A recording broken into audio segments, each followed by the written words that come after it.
podcast world.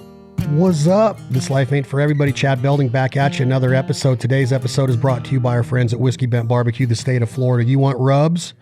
You want to eat beef, you want to eat chicken, you want to eat pork, you want some ribs, you want wild game, check out the rocks, check out the old fashioned, check out the fix, check out the grind. I'm still waiting to check out some of them, but it's Whiskey Bent BBQ, the best in the country when it comes to throwing down, becoming a backyard aficionado, becoming one with your Traeger, becoming one with your friends and family, and learning how to serve that meat in a creative way that tastes good, that's easy off of that Traeger, but rubbed down the right way.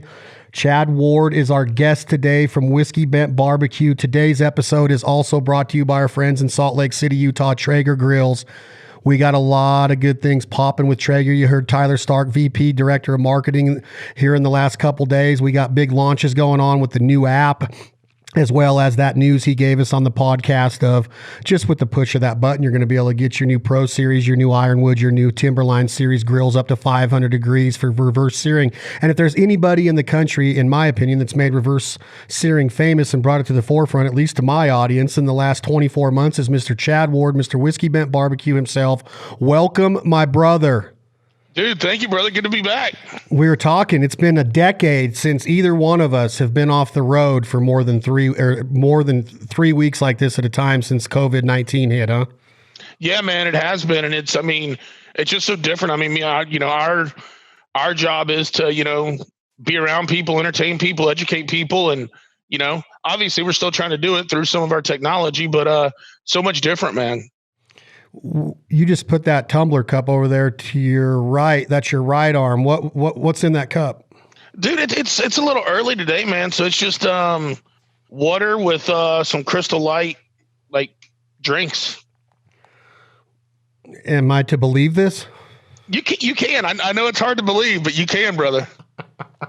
The quarantine, the COVID. We just said you've been home for 10 years. This is the first time you've been home for more than 20 days in a row. Are you grilling out a ton right now, being at home like that? Is your freezer stocked up, and are you grilling for yourself? Because a lot of the times Chad Ward grills for hundreds and hundreds of other people. We're going to get into that and what you did at Super Bowl, Dan Patrick, Ken Griffey Jr., and not Barry Sanders, but Deion Sanders. We're going to talk about that, but have you been cooking and throwing down for yourself a bunch? Yeah, man, I have been, and I've been trying to take a little bit of food over to the parents so they don't have to cook. So yeah, man, I've been trying to keep the Traeger fired up and keep the pit lit. Is there anything that is like a go-to right now in Chad Ward's world? I'm sure that a lot of people are thinking like, we're cooking a brisket, we got pork butts, we got steaks, we got Snake River Farms, a lot of things go on. You've introduced that to a lot of people out here, California, Nevada, through Traeger and Whiskey Bent. Is there a go-to right now that you hammer down? Is it a mixture of vegetables and meats? Is it chickens and pork? Is it always red? What are you rolling with right now mainly? I just got done. I did 3 slabs of ribs, and they were delicious, man. When I eat ribs at home, I think it's because of my competition background. When I eat ribs at home, I like dry rub ribs. So no foil wrap, no sauce, just a good dry rub rib, 275 to 325 on the Traeger for 2.5 to 3 hours. So I did a couple of those yesterday, and then while those were going, I slow cooked some collard greens. Dude, I did not like collard greens as a kid, but there's something about the last year and a half. I think it's more eating the keto diet. I love the hell out of collard greens. And then I got pretty redneck ingenuic, if you will. And when the collard greens were done, I took them out of that pot liquor and then put myself a batch of boiled peanuts to cook in that leftover collard greens pot liquor. Oh my gosh, dude. I tried those boiled peanuts today. Out of bounds, man. So good. You're not doing that on the Traeger, are you? No. I just did that on the stovetop. Just on the stovetop. I did throw the collards on for maybe about an hour at 165 super smoke just to get a little bit of smoky flavor to them. Then I threw them to the pot. What are you seasoning the collard greens with, so I have an idea? And it better be something that I have in my pantry. That's a hint, Chad Ward. That's a hint. I'm probably going to be dropping hints throughout the next hour. No problem. I used some salt pork, and then I used the rocks. I used my rocks. That was my go-to for the season. I've done it with Blazing Bird too, and that's a pretty good seasoning to put in collards if you want a little kick to it. I like that Blazing Bird. So let's start there. I want to start there real quick on. Sure. the mixology of a rub, not looking for any proprietary information. I've actually, everything's transparent with me is that I've been looking into do it. I've talked to you about doing a foul life rub before, been looking into some different ways of, it's like, you want it to taste like this and you want some of that and you want some of this and a little bit of this and a little bit of that, but you don't want to copy anybody and you don't want to knock anybody off because y'all are so good at what you do. How do you do it? What's the first step in what you do? Is that probably going to start off with a sentence like you just started off your rib comment about your competition background, that you have this flavor profile built in your head and you're like, that's what I'm going to go with for chicken. I'm going to add some spice for a spicier blazing bird for wings or whatever. How does it even start, Chad Ward, the process of developing a rub? Because your rubs have taken the country by storm. They're going into retail outlets and dealers across the country. Your private online sales are through the roof. Congratulations. But what's the first step that you even look at in that? And I'm not telling you to tell me how to make a rub. I'm saying, like, how did you get your rubs to where you wanted them? Yeah. So you hit on it. Really just stuff that I had used that I was mixing, in my kitchen when I was cooking, 20, 25 contests a year. I would, I just make a batch of it, last me a couple of contests, and then make another batch. And that was for the rocks, the old fashioned, the bird. Those three were kind of my staples that I was using, obviously for the given categories. And I remember a guy that runs a co-packing operation over in St. Pete. He's my co-packer now. Greg Watkins, Sauceology. And Greg also competes, and he'd reached out to me kind of when I was starting to get, more popular. And he said, man, I think you're walking away from a lot of money and an opportunity to get your product in people's hands. And I said, well, what do you mean? He's like, would you mind sharing your rubs with, consumers? I was like, nah, man. I was like, I think it'd be awesome. I always want to do something like that. He said, well, why don't we work together? I'll put together some things, you'll sit down and give me the recipes and give me some samples and what it tastes like. And so I'll always make sure you do a non-disclosure first if you're going to go to a co-packer, just to protect yourself, confidentiality, non-disclosure, NDA. And so we did that, and so he made it. And obviously you're trying it in, it's one thing to make it in a bowl at the house. It's another thing to make it in a 300-pound mixer, not a 600-pound mixer and a 900-pound mixer. So he gave me the first sample. He was probably, this is the old fashioned, that's the first one we released. He was probably, I don't know, 65, 70% there. And then we just made some tweaks. And I think on the old fashioned, we had 21 versions that we played around with till we got to what we wanted. And then on the rocks, we did it. To me, one of my things, and it's going to sound funny, is I always loved McCormick, the Montreal steak. I always liked the coarseness of that rub. So for at home use, I use it like that. So that's why the rocks is really, really chunky. When I go to use it in competition, I'll put it in a coffee grinder and literally just pulse it twice just to break it up just a touch, so a judge doesn't get a big piece of pepper or something like that. And I think we got the rocks done in about 14 or 15 variations, or I should say versions. Yeah, trials. And then the bird went pretty quick. We got it knocked out probably in about 11 or 12. And then all we did with the blazing bird to get that heat is, and here's kind of a secret, is it's a spice called peri peri, Peri. It's also the same exact spice that Kentucky Fried Chicken uses to go from their normal chicken to their spicy chicken. And so we just added a certain percentage of that in there, and that's what gives the bird its kick. And another thing we did interesting on the bird and on the blazing bird is a touch of cornstarch. So if you ever notice that your wings tend to get crisper when you use the bird or the blazing bird, it's because that cornstarch is soaking some of the moisture out of the skin, giving you a crisper wing at a higher temp. Oh, that makes total sense. So before I ask you about the old fashioned, which is like crack, what are the new ones? So we've got the grind, which is take the rocks, ground it down a little, add 8 to 9% coffee. So you get those coffee notes along with the great flavor of the rocks. And then the fix is just what kind of, I tell people it's kind of replaced salt and pepper at my table. So it's really good as, like, if you take a steak, you can use it as a base coat. So like put down a nice base coat of the fix, let it sit in 4 or 5 minutes. Once it's rested into the meat, then hit it with the rocks and let it sit, another 5-10 minutes and throw it on. So it's a good base coat. I've had people that love it on their salads, popcorn. It's killer on veggies, Brussels, asparagus, that kind of thing. It's just a good general seasoning. And then I'm going to take that line and grow it in a couple different ways. So the fix will be that'll be the original, but then going to look at like a buffalo fix, a ranch fix, just some different plays on general seasoning. And so those are in the works right now. Haven't been able to go over and get in the Spice Lab because, obviously all this stuff, but I've been playing around on paper and we got a pretty good idea what we're going to do. Do you have anything for seafood?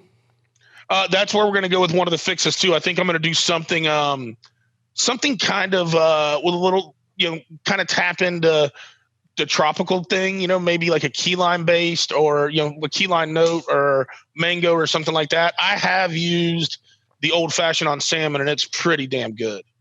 Would you ever be interested in going into a co-branded initiative with somebody like me in a batter kind of a deal to where, are you doing that at all yet? And like a chicken nugget, a duck nugget, goose nugget, fish nugget kind of batter, fish fry, maybe there's two separate ones, but yep. I just think that that's something that people can grab and have in their, to go bag at camp or whatever and make up some quick, really good recipes with the right batter seasoning. No, I'll tell you what, that's a great idea. Is I've kind of looked at one more product I forgot to bring up is I do have a brine that's really good called the Dunk. So I use it for pork, a lot of wild game. A brine is just going to have this osmosis process where it pulls water into it. Usually want to brine for an hour a pound, but if you get a chance, try that too. I'll make sure that's in your next care package too, because I'd like you to mess around with it. I'd like you to mess around with it on some duck and some pheasant, that kind of stuff, and see what it does to the moisture. I'm crazy about brines right now, man. You know who taught me? You know who taught me a bunch of them, or to really use it is Nicole at Traeger. Yeah. She's awesome. Good. She's badass. But yeah, getting back to your batter comment, dude, I think that would be a great thing to partner on.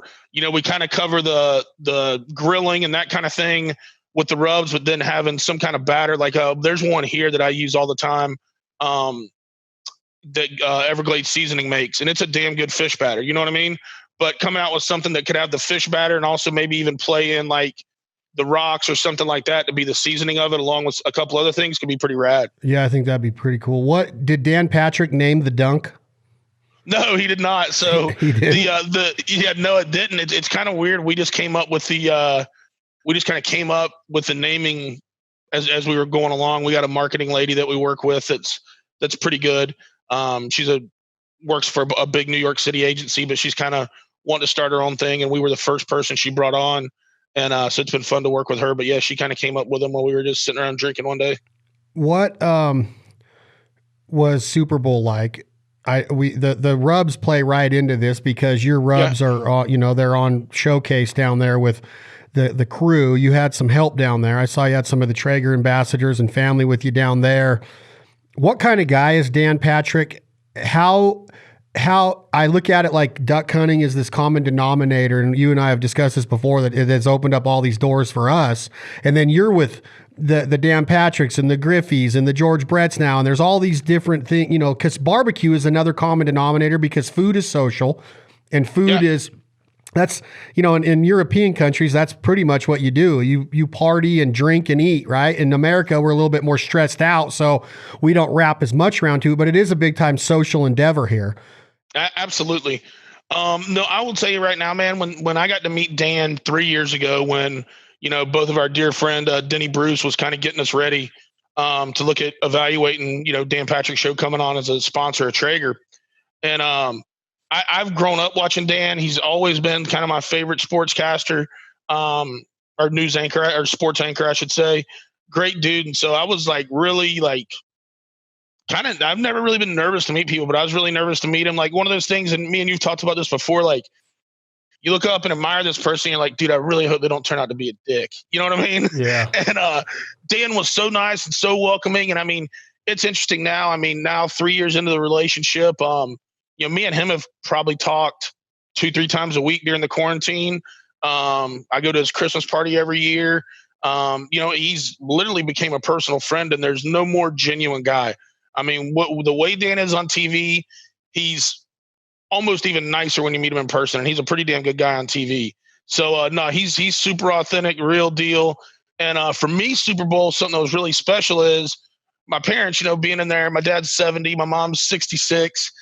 They had never been able to meet Dan or any of the guys, so we rented a big ass Airbnb. Traeger did, and just so happened there was one spare bedroom. And so my parents came down. We did a dinner Wednesday night for Dan, the whole AT&T staff at our Airbnb. And my mom, my dad, my niece came down and did that dinner, and then went, and Dan's people were great. Sat them right in the front row for the show on Thursday and Friday. And it was really cool for them to see. They hear me talk about Dan all the time. They see me on TV, but they really, really enjoyed seeing mine and Dan's interactions off camera and just cutting up with each other and giving each other hell. It was really cool to be able to share that with them. Have you ever talked to Dan Patrick about his relationship with Adam Sandler and what kind of guy Sandler is at all? Because how cool is it that he went from a sportscaster to being in several of his movies? Yeah, I think he's been in like 8 or 9, but no, that's definitely another awesome friendship Dan has. And he says Sandman's the same way, dude. Said he's super cool guy. You know, talk to anybody on the street, just really, really humble, appreciates all of his fans, appreciate the lifestyle he's been able to build from it.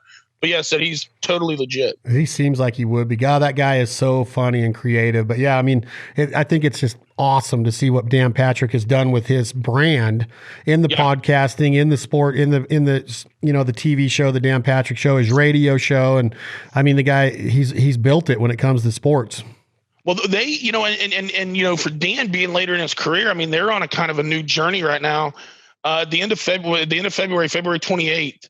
Their agreement with AT&T DirecTV canceled because AT&T shut down or DirecTV shut down the audience network. And so Dan had a decision to make. And, you know, I talked to him about it several times. I mean, he's got the big footprint radio wise, you know, 336 affiliates through iHeart. But he's like, well, dude, what do you think about the show? I was like, dude, just stream it on YouTube, man. People are going to watch it. And the first day they streamed on YouTube. They got over 100,000 views within 24 hours. Wow. So yeah, really awesome for them. And a lot of people loved it because they were like, dude, I could never watch it in Canada. I could never watch it overseas. Hey, I'm deployed. I'm a huge show fan, but I couldn't get it internationally. And now by the power of YouTube, they all can. So it's interesting. I've done a kind of a little bit of a tangent here, but I've always been a DirecTV guy, but kind of when they effed over Dan and those guys, I was like, man, I wonder if I could go and, you know, cut the cord. And so this whole quarantine, I signed up for YouTube TV, and that's it. Got a Roku for a couple of the older TVs in my house. And dude, I've literally streamed everything I haven't watched traditional television through DirecTV or through cable the whole quarantine. And I actually called this week and canceled everything. Really? Because hey, as long as you got internet, I mean, streaming's the way to go these days. Seems like it. Crazy how popular it's become.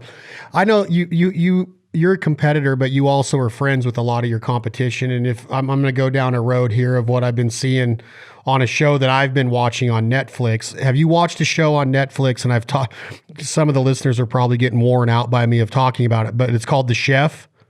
No, I have not. You have not seen it. It's hosted by John. Have you ever heard of the movie called The Chef with Jon Favreau? Yes. Yep, I watched that, yeah. Okay, so that guy that taught him his moves and some of the recipes in there, Chef Choi, he's the Korean chef that has several in Vegas. Know who he is. So he's his co-host on this show on Netflix. It's called The Chef Show, and they have probably 15 or 20 episodes on there, right?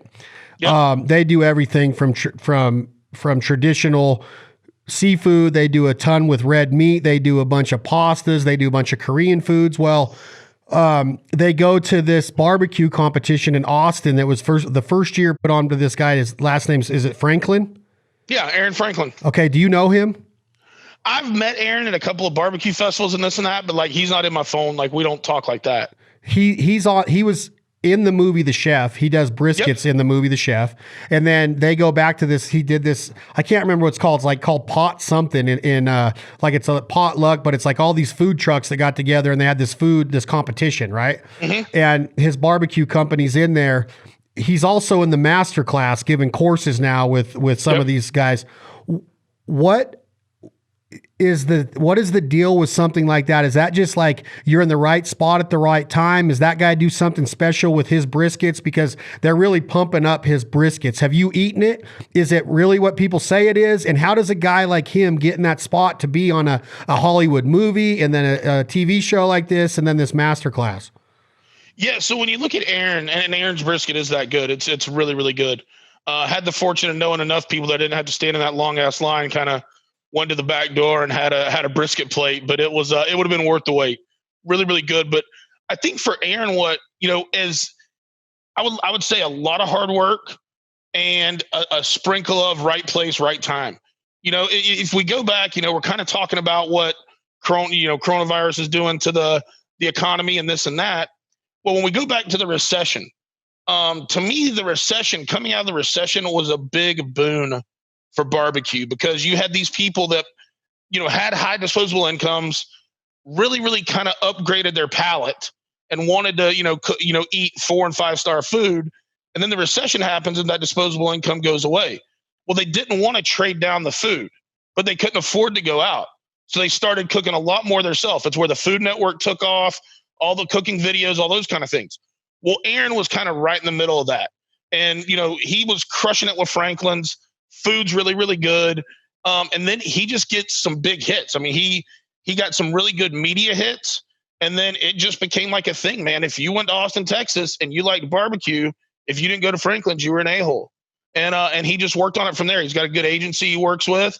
He's a super kind guy.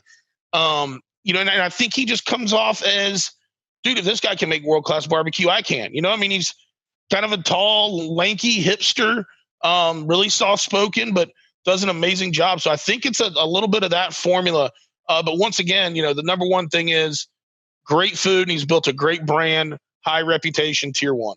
When you were on the podcast last August, we were in Kansas City. You sat down with me when we were doing the George Brett cookout, and you told me where your number one go-to is. Where was it? Was it in Kansas City? It's in Kansas City. Rob McGee has 2 restaurants now called Q39. Freaking unreal, dude. He does. I mean, his brisket's really, really good. His burn ends are awesome. He's got this pork belly dish that's appetizer that's amazing with this white bean cassoulet that's really good. And then the other thing I really like of his is his ribs. So his ribs, he cooks competition style, but then right before they come out to you, he'll put them babies over the char griller at about 600 degrees for maybe 30 to 45 seconds. Oh my God, dude. So good. And it's white beans with it? Yeah. So like a white bean, almost like a small version of like a navy bean. But like the broth it's in is just like we started ordering more of the pork belly appetizer just for the white beans. Really? Like we were so over the pork belly, like, cause pork belly, you can only eat so much of it. It's so damn rich. But dude, we were killing that white bean. What is it? What's the broth? Is it a smoked broth? Maybe it's got a little smokiness to it. I think he's cooking it in like some smoked ham hocks. So it has this really rich umami, smoky type flavor to it. It's good, man. It just like you'd especially like want it on a cold day. It just feels like really, really hearty. You know what I mean? Okay. Before I get into some of the content that I wanted to cover today, I have one more question with you. The name Benny Kendrick, you've been very instrumental in this man becoming who he is. We've talked about him and spoke about him several times. Where do you see him right now? And it's been 6, 7 months, almost 9 months since we've spoken about Benny again on the last podcast. Where is he improving? Where is his confidence level these days? And where do you see him fitting into this overall scheme of national players? Like you talked about Franklin, you got the Pittmans, you got the Diva, you got all these, these badasses that have won the competitions. Benny he's never won a competition. He's participated in the Royal in Kansas City with you guys, and he's walked the meets in, and he's done all that. Where does he fit in right now? And what does he have so special that these people are gravitating towards him and really gripping on to what he's cooking in his backyard every day in Central California? Yeah, no, I will tell you, man, in the last 9 months from the last time we talked about Benny, just huge strides, man. And a lot of questions there. I'll try to hit them here, but I think in the last 9 months where he's really improved a lot is he's gotten a lot more out of his shell. You see him doing more lives now. You see him wanting to come out to more events. He I would say 9 months ago and before that, he always kind of wanted to be that guy, a half step behind you. Like, hey man, I'm here. We'll get it done. We'll go. Now he stands side by side with you on camera. You know what I mean? I think that's amazing. Where he really impresses me is, the dude cranks out content like a machine, but it's not like he does the same thing over and over and over again. He did those bacon wrapped carrots a couple of weeks ago, and it's like, dude, unreal. The other night, me and him did a live together, and we were talking about different things we like to cook and this and that. And I'm a big fan of country style ribs.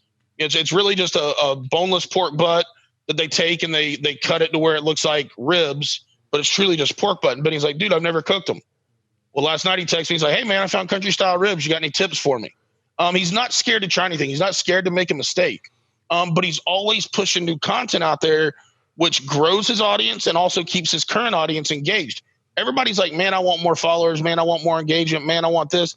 Dude, you also got to worry about keeping your current audience entertained, So I think that's a big one.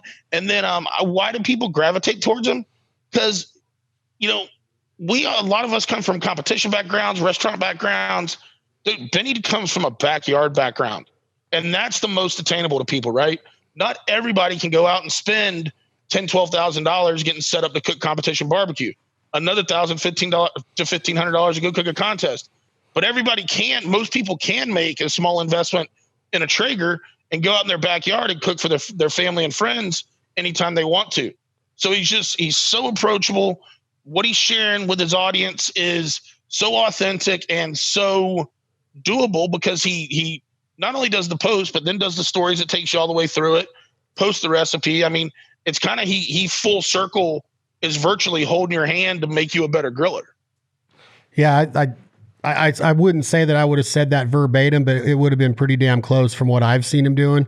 I love his creativity. I don't respond to a lot of it or comment, even though I'm very tempted to because I'm not a big social media commenter, but man, he just blows me away with how good. And he came and he cooked for a camp for me a couple months ago in duck camp, and him and Skidmark just threw down and blew everybody's doors off. So it's cool to see a guy like that with the background and the story come out of his shell continuously and make strides like he has, because it seems to me that, and you've said it before, that barbecue's given him an entirely new existence. Yeah, no, it's awesome, man. And to see where that dude's came from for the first time I talked to him and met him, like, it's awesome, man. It's a cool story. We're going to actually, coming up soon here, we're going to be doing an email piece at Traeger on Benny and kind of his story. And I think it'll be really rad. I think what's this thing you guys got going on right now with the wing war? What's going on there is Patrick and Coach reach out to me and say, hey man, we got this kind of weird idea just to keep people entertained. We can do on Instagram Live. And it's really just a 12 wing eating challenge. So the two competitors agree on what rub and what sauce they want to use. You cook them however you like to. If I was competing in it, I would overcook them a hair so they're easier to eat. You can just slide right off the bone. Little pro tip there. And then whoever gets their 12 wings down first moves on in the bracket. So that's we're going to have a lot of fun with it. We're going to kick it off Friday. All of them will be televised on or IG Live unless I get a last minute offer from ESPN the Ocho. So that's what we're going to do, man. So I hope people tune in. I posted all the details on my page last night.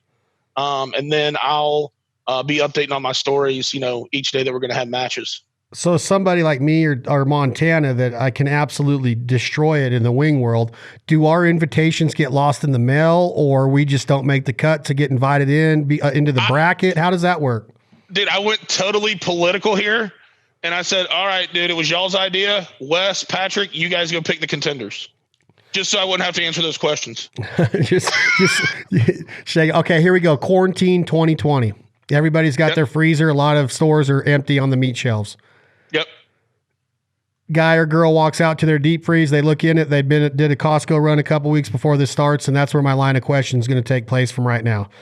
Okay. First off, the Traeger that you would tell somebody to get right now, all around badass model that you can depend to do everything from cauliflower to reverse sear a ribeye.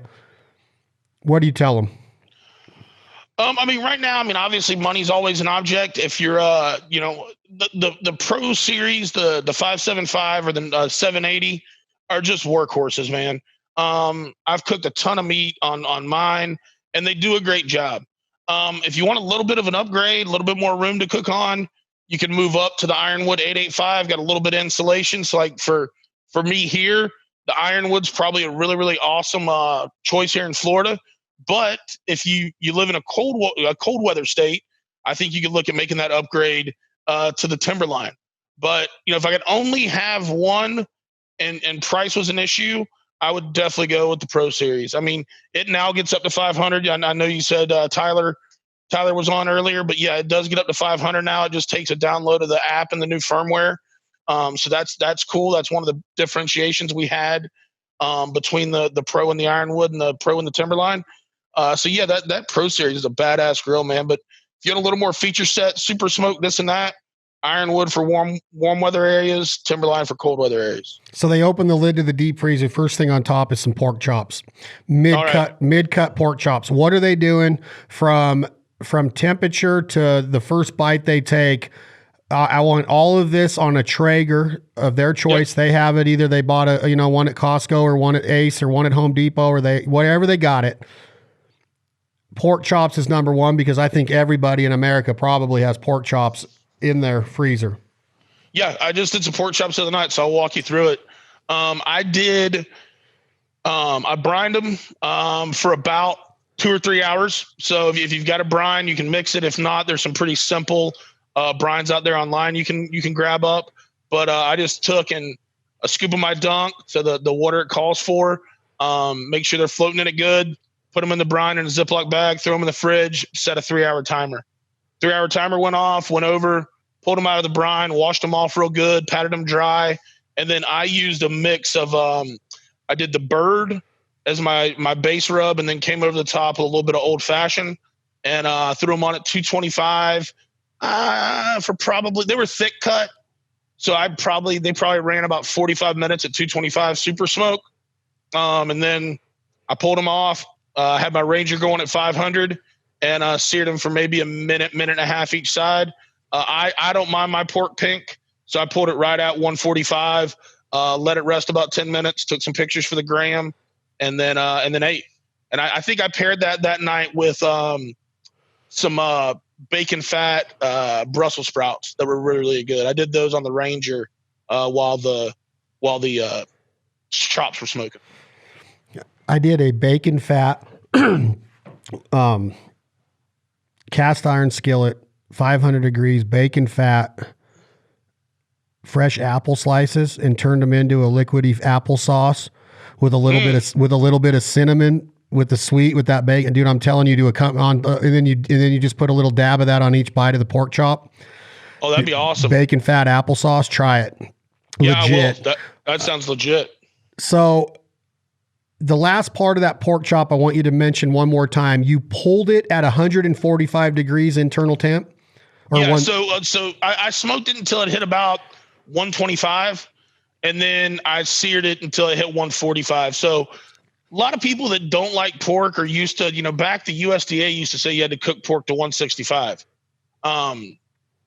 because of, it would make you sick, which is total bullshit. And then they finally came back and officially relaxed it to 145. Sometimes like if I'm cooking a Traeger event, I'll cook it to 150 or 152 because I don't want people to come back and go, this pork's undercooked. No, it's not. It's cooked to the guideline. But when I eat at home, man, 145 on the dot. Sometimes even like if it's a pork loin, I'll cook it to like 142, 143. It's a little bigger piece of meat, and it's going to carry over cook a little bit more to where it's at perfect 145 when it's done carry over cooking. Okay, the next night they go in, they open the lid to that deep freezer or pull their freezer door open, and they have chicken drumsticks. All right. And the last part of this is try to do this one to a person that might not have a Whiskey Bent rub with them, but you could associate it with one of your rubs. But if they don't, what's the seasoning they want to use to make these, to get that flavor, that moisture, and all that? Yeah. So and the crispy skin. Sorry. Yep. So on the chicken wings, one thing you can do is go ahead and kind of get the crispy skin, take them out of the package. Dry them off real well. So with a paper this is towel. this is for wings or for drumsticks? Sorry. Drumsticks. Okay. Legs. Okay. So take them out of the package. Obviously thaw them. Take them out of the package. Because they have been thawed, they're gonna have a little more moisture on the outside. So wipe them down real well. Put them on a sheet pan and throw them back in your fridge. And you can let them sit there for a couple hours. What that's gonna do is that's gonna allow that skin to dry out a little bit and start working towards that crispy skin. Flavor range wise, I've had good drumsticks that are simply just a little bit of lemon pepper and a little bit of like Lowry seasoning salt. Just make sure you don't go too heavy handed so it's too salty. Or you can go just straight lemon pepper. To me, in the past, I've done a little bit of like salt, pepper, garlic, and a touch of cayenne just for a little bit of kick. Any way you look at it, any of those would work for you. For me, when I cook it, I usually use my blazing bird if I'm not using just regular spices. Traeger at 375. And one thing I'm going to do actually before I season it, after I dry them out, is, so you ever notice when you cook drumsticks, sometimes the skin will snap. And so the reason for that is you've got all these tendons and ligaments that run from each side, from here to the crown of the drum, if you will. And so what I like to do is I like to take and go about 1.5 inches, 2 inches up the handle, snip it, and then come up to the top, the crown or the bulb, go in about 2 inches and snip it. Then you'll notice that'll allow you to pull the skin all the way over the drum. That also makes it to where you don't have to worry about that skin snapping, because now those tendons and ligaments are released. It's also going to improve the chew whenever you bite into the drum. So do all that, season it up, and then 375 on the Traeger. And I'm going to cook, we usually cook our chicken to 162, 163 when we're dealing with breast. When I do drums and legs, they go higher. I'll probably cook a chicken leg to around 180, 185 degrees. It's still going to be super moist, but my reason for that is it's dark meat. So it's got, you almost kind of want to render out some of that fat so it's not too rich. And then the other part is it's going to help break down the rest of those ligaments and tendons. Well, I'm having such a hard time with those two ligaments words. And tendons. Tendons and ligaments. It's going to help break those down some more, so you got a real nice bite when you chew it. So that's how I would cook kind of at home drumsticks. And at the end of this, do you have to do anything with the heat or the grill to reverse sear the skin to get it to that crispy at all? No. I find if you're operating and cooking skin on chicken at 375 or above, you should get that crispy skin, especially if you pat it down and let it dry out for a couple hours in the fridge. So you're not smoking these at a lower temperature first. They're going right on off the cookie sheet after you cut the skin a little bit and flap it over 350 degrees. 375. 375. You're going to cook these to 180 to 185 degree internal temp. Are you letting them sit before you serve? Yeah. I always give everything, if it's smaller cuts like that, 5 or 10 minutes to kind of let the juices redistribute. And what's the time frame on that at that temperature, you think, on the Traeger? You're probably, depending on how big a drums you've got, you're probably looking at 35 to 55 minutes. 35 to 55 minutes. Oh, man, I've never cooked them at that high a temp, but I'm going to try it now. Guy walks in. They're good. You get a little bit of char on it, a little bit of texture. Obviously, if you want them sauced, you could obviously pull them around 165 and dunk them in sauce and put them back on until you hit that 180, 185. Just anytime. I don't do a lot of saucing, obviously trying to live a keto lifestyle. But obviously I do in competition, but just remember, anytime you're cooking with barbecue sauce, it's the very, very last step. If you put it on any earlier, a lot of them have kind of those cheap sugars in them. They're going to over caramelize and give your food a burnt flavor. So if you're glazing anything, always make sure it's toward the very end of the cook. But the recipe you just said did not entail a sauce, and you don't need a sauce at that. They're going to taste perfect. Yep. The girl walks in the next night. Now it's Wednesday. They got ground beef, ground venison, ground elk, whatever it is. It's pork fat cut with meat for burger style patties. Is your view of a hamburger, Chad Ward, the simpler the better, to where it's meat and cheese in a bun when you're not on keto? Or are you one of these guys that mixes it with the bell peppers, the onions, the cheese in the burger, the spices? How do you get your meat ready in the pot before you form your patties? And then how do you season them after that before they go on the grill? Yeah, so I like doing stuffed burgers. It's probably my favorite burger. So a 4-ounce patty, stuff it with a bunch of stuff in the middle, 4-ounce patty on top, crimp it around the sides. I just did one right before all this coronavirus stuff happened. I was up in Chicago and I did a chorizo and cheddar stuffed burger with the chef from Ace that should release this summer. And I love it, dude. Like I think it's great. Like I've stuffed them before with feta and spinach.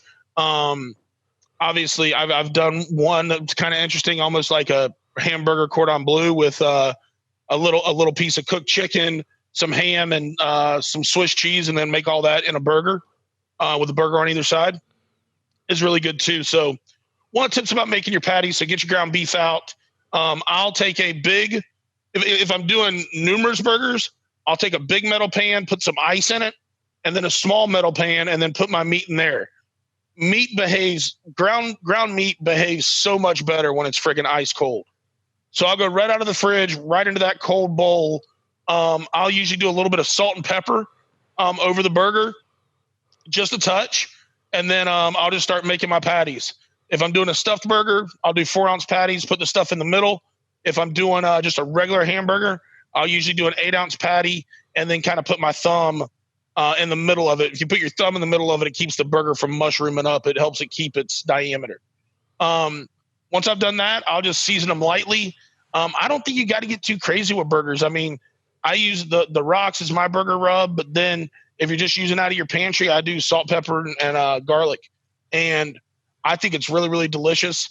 One thing I have done in the past, instead of using, a garlic powder or something like that, is I usually always have a ton of smoked garlic that I've smoked on my Traegers, garlic cloves, that then I'll just keep in the fridge. I'll take 1 or 2 of those, depending on how much meat I've got, take 1 or 2 of those garlic cloves and smash it in with the burger. Dude, it's a really deep, nice, smoky flavor. So we got them seasoned up. And to me, there's really 2 ways to cook burgers. My go-to is about 275 with a little bit of a sear at the end. Or you can go lower and do a full reverse sear. Or if you're in a hurry, I think 325 is also a sweet spot for burgers. So you got a couple options there depending on how much time, how smoky you like your food, that kind of thing. And then I will always, if it's going on a bun, at the very end, you got to turn that grill up to high and toast your bun. If you're eating a burger without a toasted bun, you're missing out in life. Plus that toasting, hopefully it's going to be a nice juicy burger, because I cook mine to medium rare. I'm not worried about grind. I mean, especially if we're using some wild game meat, I'm probably going to pull my burger at 128, 130 degrees. So toasted bun, I like a little bit of mayo. I don't eat lettuce, tomato, onion, but if you do that, more power to you. So I'm usually mayo, burger. I'll melt the cheese on the Traeger. My favorite cheese is Gouda, which I think Gouda on a burger is badass. And then I'll top it off with my bun on top and a little bit of ketchup and mustard. Is there anything on the bun before you toast it? You can do 2 things when you toast it. You can do a little bit of butter, or another one that makes a really, really nice finish on a burger is a little bit of mayo. So mayo and then toast it, and it gets a really nice browning, nice crunch. So on the 4-ounce patty, you stuff it, 4-ounce patty, crimp the sides, kind of like a little pie. Yep.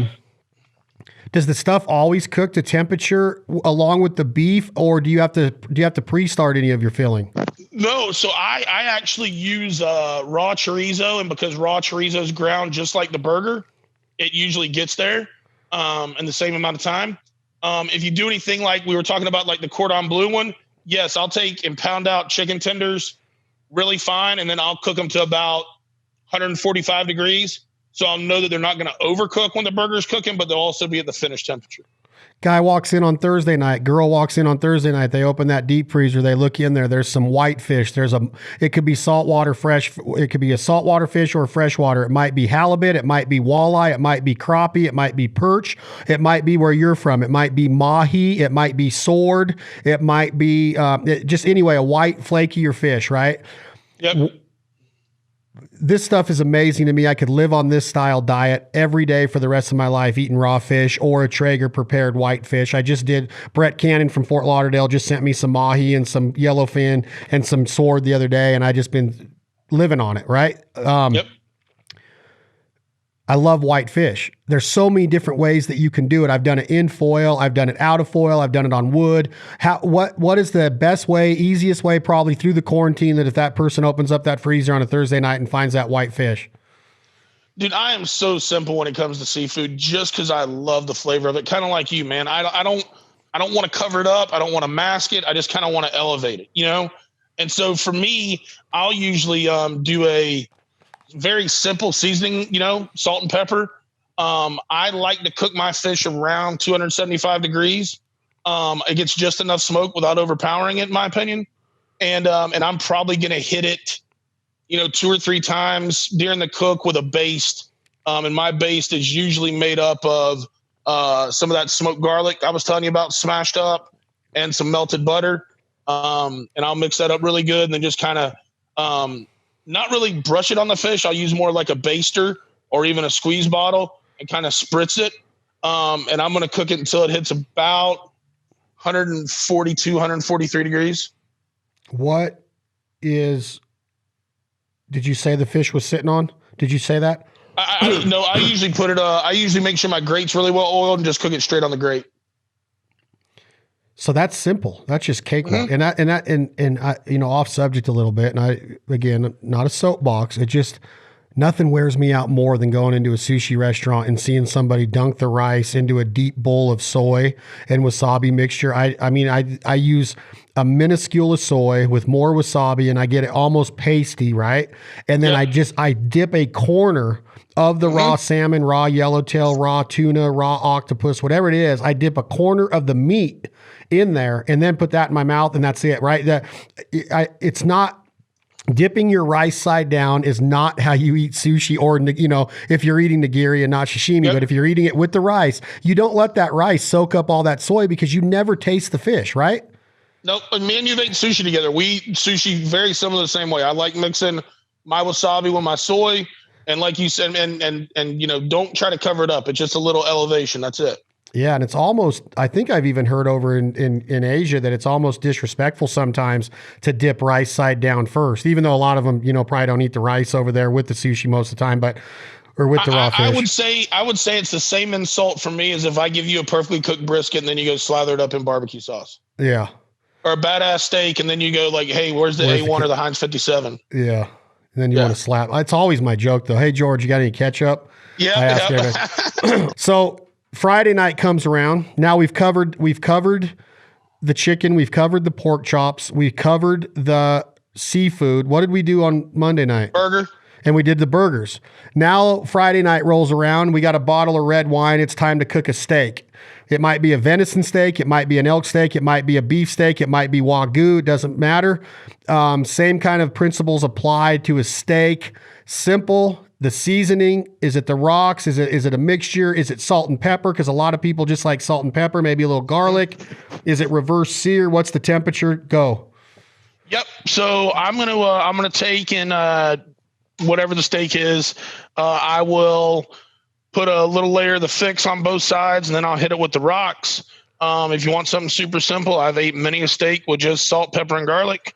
If I do that, I'll take the smoked garlic clove and actually rub it on the steak all the way around, and then do the salt and pepper. And we're going to set the grill at 225. If you've got super smoke on your Traeger, turn it on. And I'm going to put it on until it reaches about 115 degrees. And then I'm going to turn my grill all the way up to hot, or, you know, you can bring it inside on a hot cast iron, whatever. We're going to sear it off. So for me, I'm at 500 degrees. I'm going to sear it off. If it's a wild game like an elk or a venison, I'm probably going to pull that at about 128 degrees because it's so lean. If it's a Wagyu or something of that nature, I'm going to pull it a little higher, probably about 132. And if it's just a regular old beef steak, you know, choice grade, I'm probably going to pull it about 130. And I'm going to let that rest, you know, depending on the thickness of the steak, you know, 5 to 15 minutes. The thicker the steak, the longer I'll let it rest. And then, man, slice that baby up and enjoy. when you say slice that baby up, Chad Ward, what does it mean when to teach somebody how to slice a steak up? And it's not like you just grab it and you just go to town. What is the correct way to slice a piece of red meat or a tri-tip or a steak like that? Always against the grain. Always. So always against the grain. Yeah. Explain that, please. So you got the grain of the meat. Like, let's say for instance, it's running this way, kind of diagonal. You always want to, so if the grain's running like this, you want to slice it like that. So grain running this way, you want to be slicing it this way. Because what happens when you slice it against the grain is it just gives you a lot better chew. If you take and perfectly cook a steak and slice the whole thing with the grain, it's still going to be a touch chewy. If you do it with something like tri-tip, it's going to be damn near hard to swallow. So always with beef, red meat proteins, I do it on all wild game too, man. You always want to slice against the grain. Always against the grain. And is that only red meat? No, I do it with everything. Like you can see the grain in chicken thighs, in chicken breast a lot of times, and I'll always slice just against the grain there too. Yep, it's a better chew. It's almost like you're using the grain against itself and the knife by actually kind of tenderizing it a bit because you're cutting that grain so much smaller. Huh. That makes a lot of sense. Yeah. Saturday night rolls around. You got your choice of everything. Sunday's going to be a leftover day. We got probably leftovers up. But now it's Saturday night. You're celebrating. You just got word from the Trump administration that this thing might be on its way out. We might be able to actually see our friends and family again and actually shake somebody's hand and not elbow bump them. If we do see them, don't have to wear a mask in a store very much longer. What is Chad Ward? You got your girl there. You might have your mom and dad there. It's a nice night in Florida. You got the grill going on. What's being poured into the tumbler? What's the side? And what's the meat that you're going to have on a the quarantine is dead celebration dinner? Oh man. Or no, let me take that back. The virus is dead celebration dinner. I would say I'm probably going to do probably do ribs. So probably do ribs and probably I do these you've had them before, the apple pie baked beans. So probably do the apple pie baked beans and the ribs. And my ribs are a pretty simple recipe. I start them at 225. So I'll season them up with the blazing bird and the old fashioned. And then I'll go 225 super smoke until they're about 165, 170 degrees. When they hit that, I'll take 2 pieces of heavy duty foil. I'll put some butter down and squeeze butter, usually just Parquet cheap shit. And a little bit more of the 2 rubs and do that on the front, put the face of the rib in it, do the same thing on the back, close it up real good, bump the heat to 275. And then cook them face down in that foil until they hit 204 degrees between the 2 thickest bones. 204? They do, 204. 204. Yep. And when they do that, I'll pull them off, get them out of the foil, and usually I won't sauce them. If you're gonna sauce them, then's the time to do it and put them back on for 10 or 15 minutes. But once I hit that 204, I come out of foil, put them on a sheet pan, and just let them rest. For probably about, once you see all the steam come off of them, probably, 20, 30 minutes. And while that's happening, the side that I'll do, and I'll kind of just take and make the beans ahead of time and put them in the Traeger and just let them roll while the ribs are on. So real simple. It's Bush's baked beans. And if you get like the 2 of the bigger, not the number 10 can, but like 2 of the bigger ones, the Bushes, I think it's like 38 ounces or something like that. I'll do 1 can of apple pie filling. It's like a regular, like 12 or 16 ounce. Well, I think it's like a 12 ounce can of apple pie filling. I'll dump the apple pie filling out on a disposable cutting board, chop it up really, really fine. I'll take the Bush's baked beans, put them in the pot or a pan usually. Throw the apple filling in there, mix it up real well. I'll add a little bit of barbecue sauce, maybe like a cup. I use Craig's barbecue sauce, but you could use your favorite barbecue sauce. Doesn't matter. Touch of mustard. And then the rocks. Just regular yellow mustard? Yeah, regular yellow mustard. Just a touch of it just gives it a little more umph. This might be something else you could try that pork fat in, Chad Ward, that I talked about in that applesauce. That might go, pork chunks go good with baked beans anyway. Yeah, no, that's damn good. And then I'll put a little bit of the rocks on it, mix it all up real well, and then throw it on the smoker. And probably about an hour and a half into my ribs, I'll throw it on there because that way it gets enough smoke. And then when it's just, when the ribs are finished at 275, I'll usually cover it so it doesn't get too smoky. And then just let it roll, man. And they're super rich. They're ready to go. You let them. I'll take the cover off and let them cool down a hair so they kind of seize up a little bit. And so by the time the ribs are done, those beans are ready to go too. And to me, man, it's just a fun ass meal. And the bite of a rib, the texture of a rib, is it different from competition to what you're going to serve to your friends and family? Yeah. So competition, you don't want to fall off the bone rib. The judge is going to take the rib, they're going to bite it, and they want to see their teeth marks all the way around it. Because of that, that's the way I've became preferred to eat my ribs.